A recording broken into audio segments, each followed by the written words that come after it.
Lucas, capítulo 8, a partir do verso 40. Nós vamos ler os versos de 40 a 42 e, na sequência, a partir do verso 49. Lucas 8, de 40 a 42 e, na sequência da história, a partir do verso de número 49. Assentados reverentemente, os irmãos vão acompanhar a leitura da palavra de Deus, que nos diz assim, Lucas 8:40. Ao regressar Jesus, a multidão o recebeu com alegria, porque todos o estavam esperando. Eis que veio um homem chamado Jairo, que era chefe da sinagoga, e prostrando-se aos pés de Jesus, lhe suplicou que chegasse até a sua casa, pois tinha uma filha única de uns 12 anos que estava à morte. Verso 49. Falava ele ainda quando uma pessoa da casa do chefe da sinagoga, dizendo, tua filha já está morta, não incomodes mais o mestre. Mas Jesus, ouvindo isto, lhe disse, não temas, crê somente, e ela será salva. Tendo chegado à casa, a ninguém permitiu que entrasse com ele, senão Pedro, João, Tiago, e bem assim o pai e a mãe da menina. E todos choravam e a pranteavam. Mas ele disse, não choreis. Ela não está morta, mas dorme. E riam-se dele, porque sabiam que ela estava morta. Entretanto, ele, tomando-a pela mão, disse-lhe em voz alta, menina, levanta-te. Voltou-lhe o espírito. Ela imediatamente se levantou e ele mandou que lhe dessem de comer. Seus pais ficaram maravilhados, mas ele lhes advertiu que a ninguém contassem o que havia acontecido. Que Deus nos abençoe, irmãos. Amém. Todos os domingos nós temos aprendido e estudado um pouquinho sobre o ministério de Jesus. O que acontece aqui está ocorrendo na cidade de Cafarnaum. Para que nós nos lembremos, Jesus Cristo, conforme estudamos no domingo passado, Jesus Cristo estava do outro lado do lago de Genezaré, que é o mar da Galileia, ele estava na terra dos Gadarenos. E lá, conforme nós vimos, ele libertou um homem que estava possesso de uma legião de demônios. E de lá Jesus Cristo foi expulso. Pois bem, Jesus Cristo então toma o barco de volta e retorna para Cafarnaum. E observemos bem que diferença, não é? Lá em Gadara, lá em Gerasa, ele foi expulso, ele não foi bem recebido. Aqui nos diz o verso de número 40 que as pessoas estavam alegres esperando a chegada de Jesus. Aqui é Cafarnaum. Isso se passa em Cafarnaum. Pois bem, tão logo ele, olha que interessante, quando ele desembarca em Gadara, logo lhe vem um homem ao seu encontro, que era o endemoniado.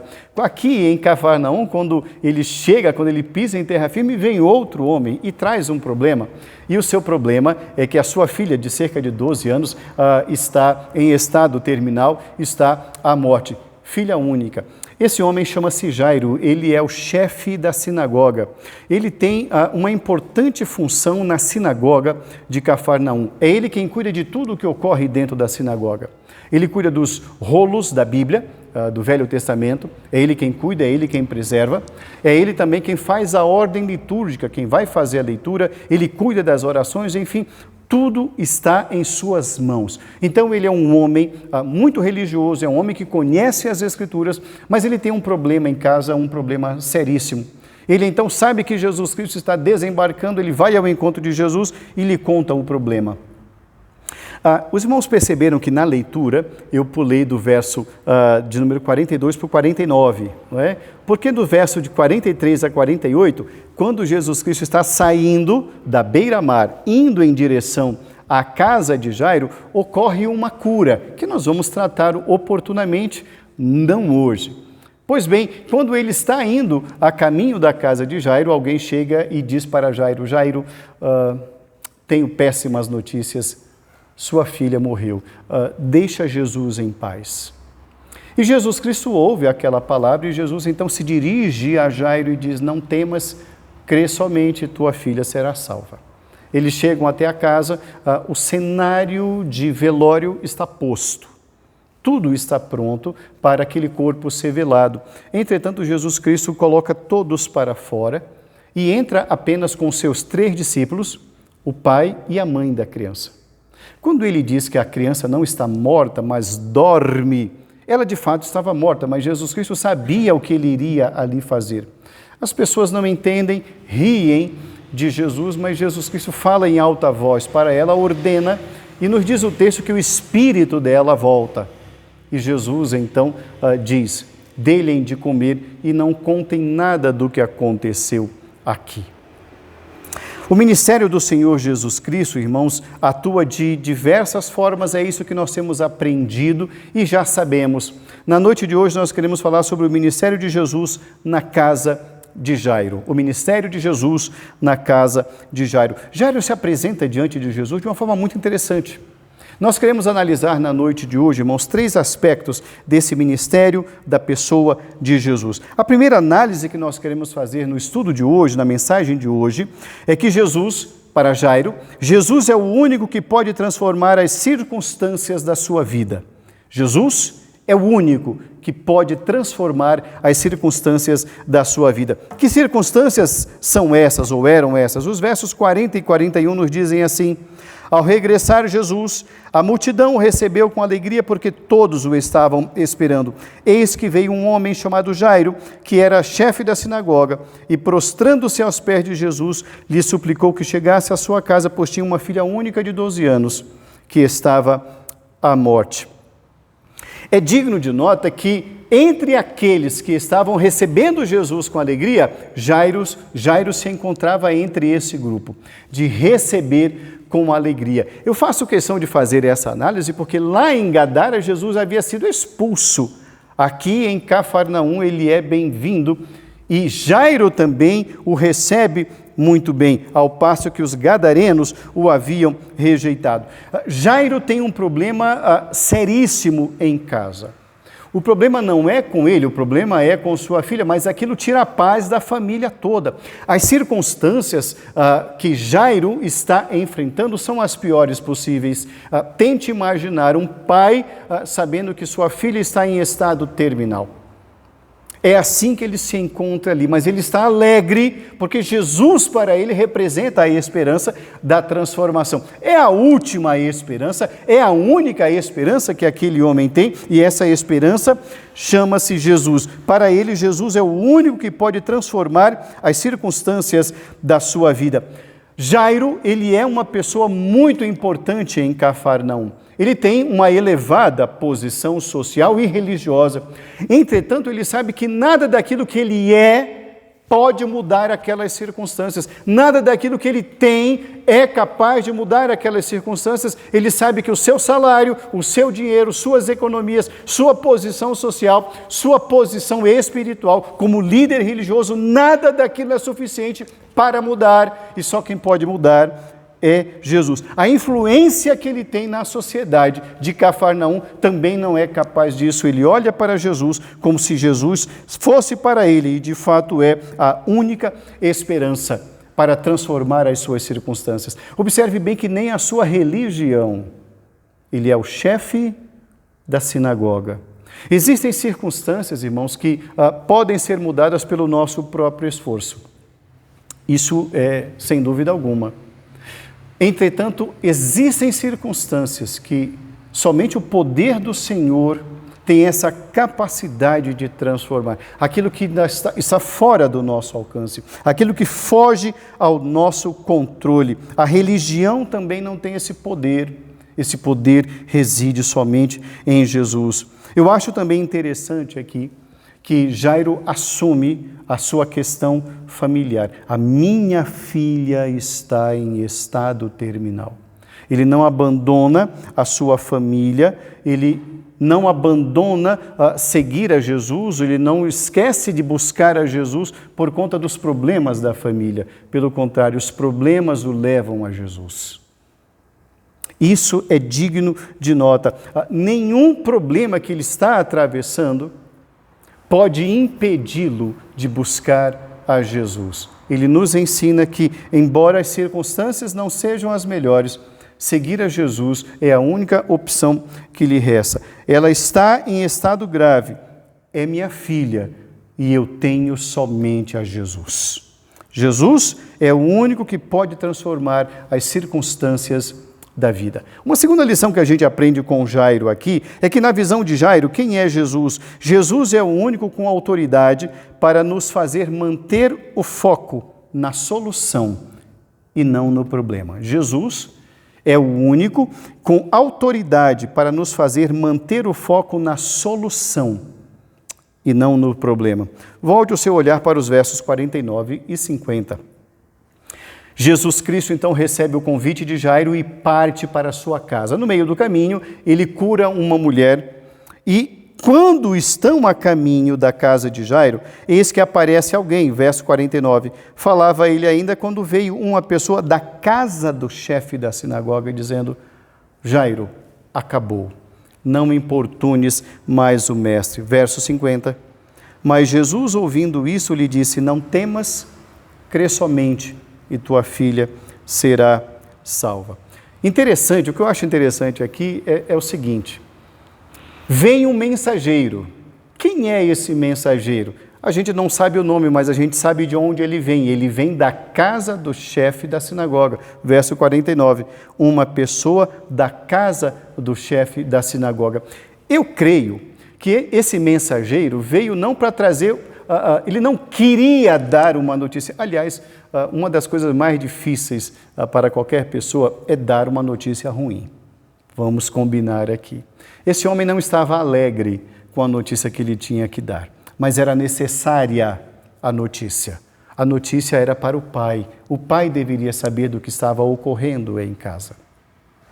Entretanto, irmãos, alguém chega com essa notícia, que é uma notícia, repito, que ninguém gostaria de dar, nem de ouvir. Era alguém da própria casa, era um mensageiro. Nós entendemos que a sua intenção era boa, comunicar um fato.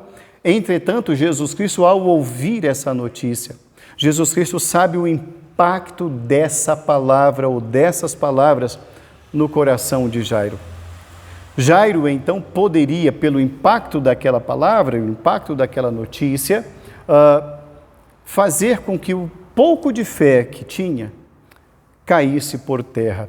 É nessa hora que Jesus Cristo, então, vem ao encontro de Jairo e fala: não temas, crê somente. Existe um fato e o fato é inegável: a criança morreu. Entretanto, Jesus Cristo está trabalhando com a sua autoridade na vida de Jairo, para que o seu foco na graça, o foco na fé não fosse desviado. Jesus Cristo reconhece o quanto isso poderia causar de prejuízo espiritual na vida de Jairo naquele momento. Por isso a palavra de advertência: não temas, não temas, creia somente. Irmãos, as palavras, elas têm uma força muito grande. Todos sabemos disso. Uma boa palavra, uma palavra alegre, nos diz a Bíblia que as boas novas fortalecem até os ossos.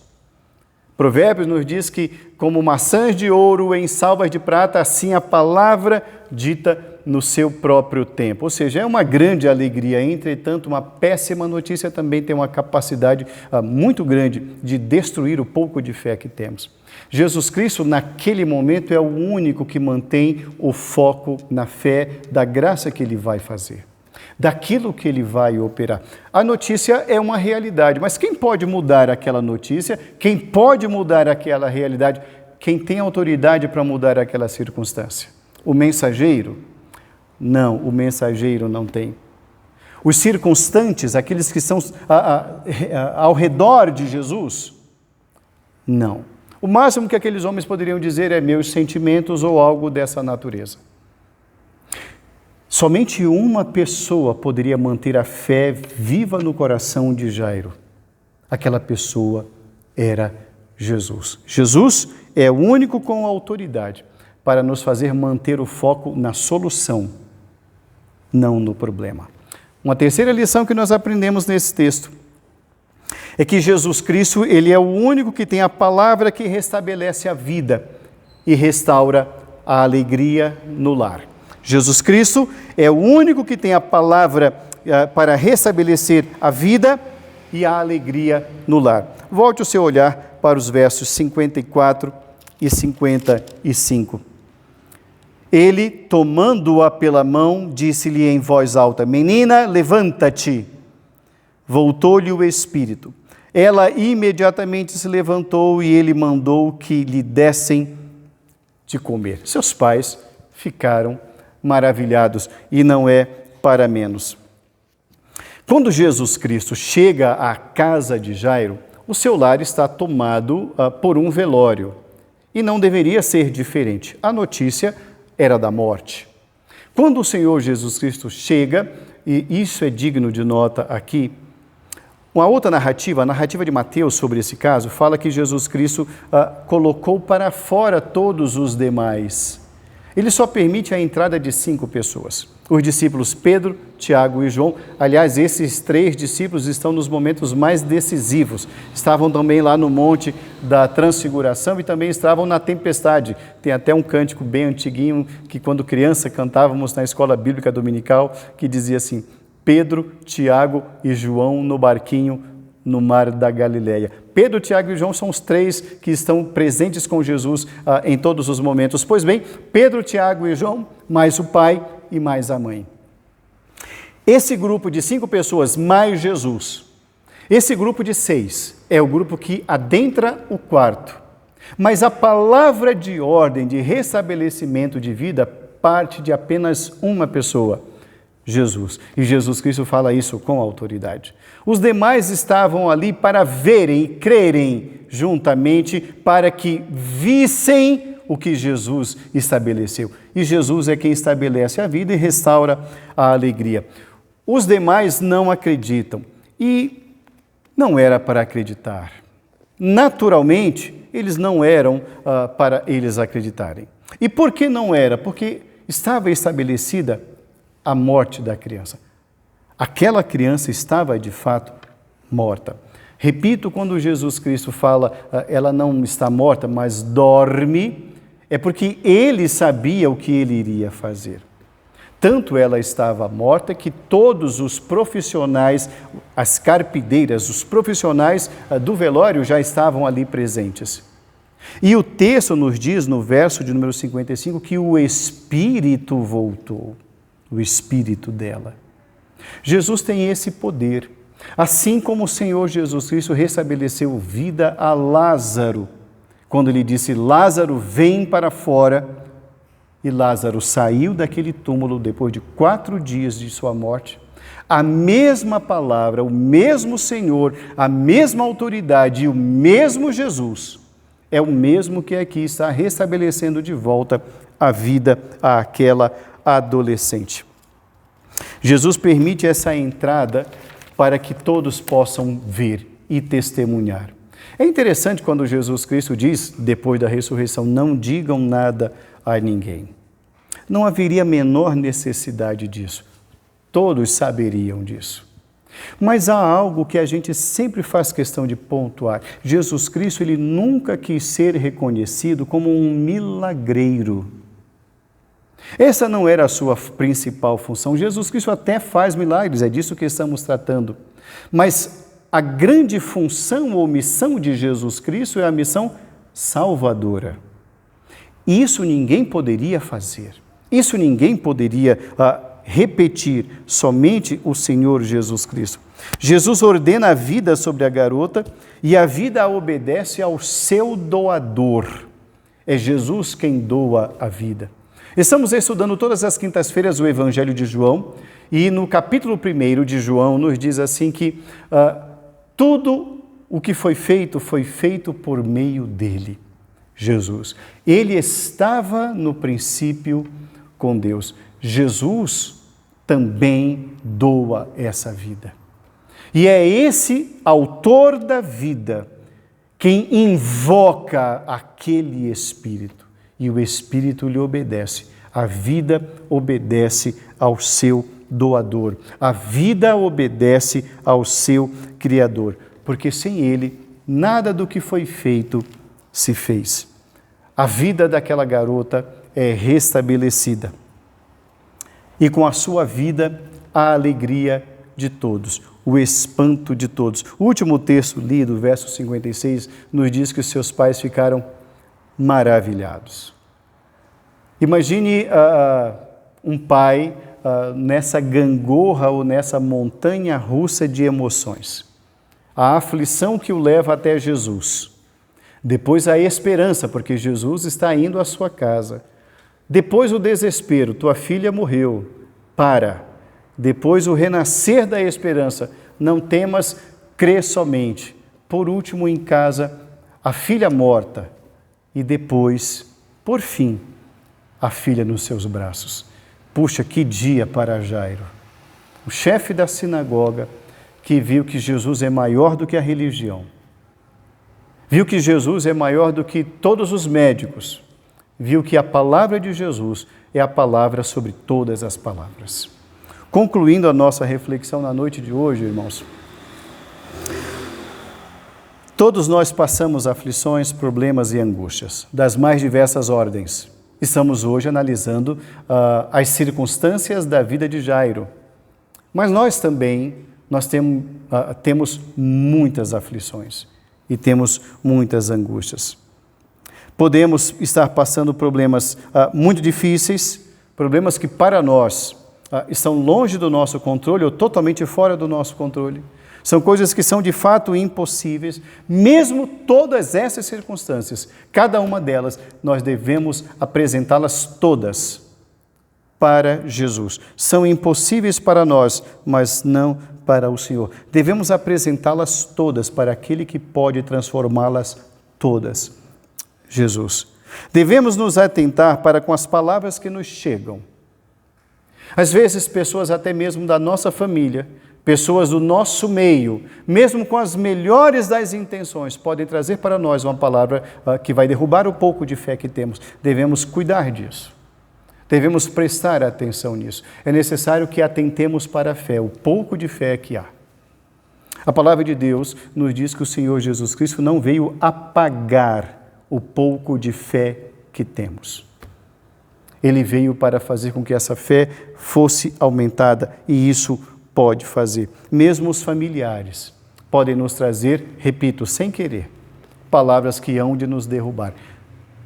Fiquemos atentos a isso. A palavra de Jesus é a palavra que renova a esperança e que nos mantém em pé em meio às grandes dificuldades. Compete a nós a quem devemos ouvir. Aqueles que estão nos dizendo desista, acabou, ou aquele que nos diz não temas, crê somente. Quando Jesus Cristo ordena a Jairo, não temas, crê somente, ele está dizendo, Jairo, agora é comigo. Jesus Cristo está trazendo para si e sobre si a responsabilidade daquela situação. Ele está dizendo, Jairo, eu só quero que você creia, você não vai fazer nada a não ser crer. E isso não é pouca coisa. Crer nas circunstâncias em que ele estava atravessando não era nada fácil. Mas o que o Senhor ordena é creia. Da mesma maneira, a palavra do Senhor permanece até hoje. Creia, não temas, crê somente. Jesus Cristo está tirando o peso do coração de Jairo. É isso que ele faz.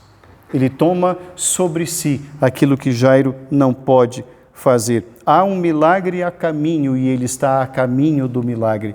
É um convite para que ele pudesse provar do poder do Senhor. Algo grandioso da parte do Senhor Jesus Cristo iria acontecer dali a alguns passos mais. Era necessário continuar seguindo os passos que faltavam até a sua residência. O ministério de Jesus, irmãos, é um ministério que visita os lares. O ministério de Jesus é o ministério que transforma os lares. O ministério de Jesus é o ministério que lança fora o medo que habita a nossa alma. O ministério de Jesus é um ministério que estabelece a fé como ponto fundamental para que se agrade a Deus, porque sem fé é impossível agradar a Deus. O ministério de Jesus é o ministério que estabelece a palavra, uma palavra de fé, uma palavra de cura, uma palavra de transformação e uma palavra de alegria. O ministério de Jesus na casa de Jairo. Uma casa que tinha tudo para terminar um dia da pior maneira possível e viver dias terríveis dali em diante. Mas a presença de Jesus, a palavra de Jesus naquele lar, transformou aquilo que era luto em graça. Que Deus abençoe o nosso lar. Que Deus abençoe as nossas vidas. Que Deus lance fora cada um dos nossos medos. Que Deus fortaleça a nossa vida com fé. Fé na palavra do Senhor. Amém.